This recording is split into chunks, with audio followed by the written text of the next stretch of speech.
It's Sunday, March 15th, 2015, 6:15 p.m. here in Little Rock, Arkansas.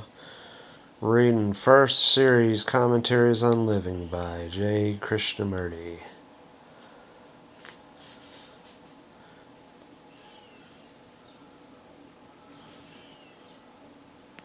Pupil and Master. I've been told that I am a pupil of a certain master, he began. Do you think I am?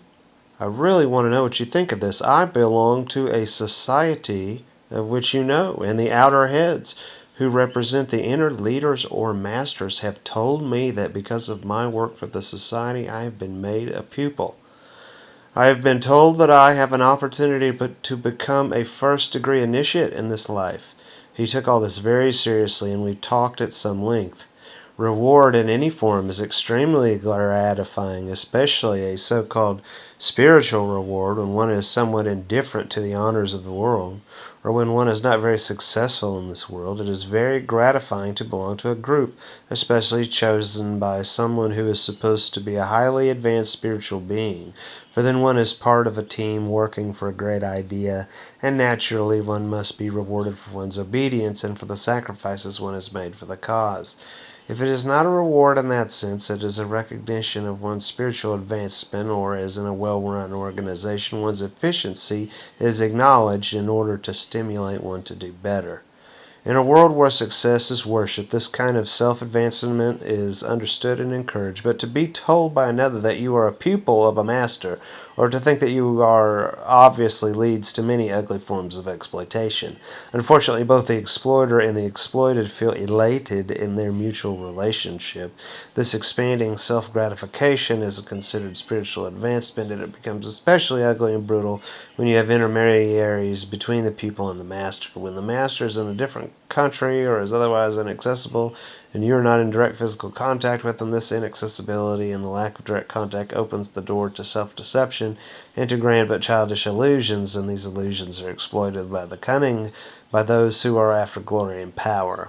Reward and punishment exist only when there is no humility.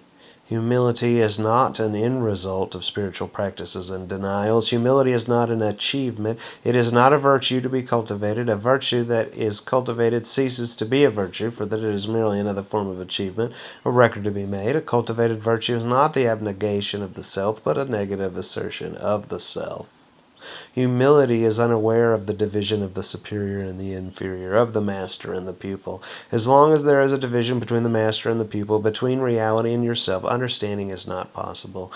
In the understanding of truth there is no master or pupil, neither the advanced nor the lowly.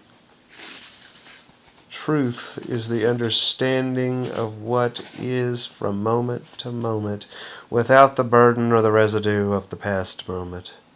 Reward and punishment only strengthen the self which denies humility. Humility is in the present, not in the future. You cannot become humble. The very becoming is the continuation of self-importance, which conceals itself in the practice of a virtue. How strong is our will to succeed, to become! How can success and humility go together? Yet that is what the spiritual exploiter and exploited pursue, and therein lie conflict and misery. Do you mean to say that the master does not exist, and that my being a pupil is an illusion, a make-believe? He asked. Whether the master exists or not is so trivial. It is important to the exploiter, to the secret schools and societies, but to the man who is seeking truth, which brings supreme happiness, surely this question is utterly irrelevant. The rich man and the coolie are as important as the master and the pupil. Whether the masters exist or do not exist, whether there are the distinctions of initiates, pupils, and so on, is not important, but what is important is to understand yourself. Without self-knowledge, your thought, that which you reason out, has no basis. Without first knowing yourself, how can you know what is true? Illusion is inevitable without self-knowledge. It is childish to be told and to accept that you are this or that. Beware of the man who offers you a reward in this world or in the next.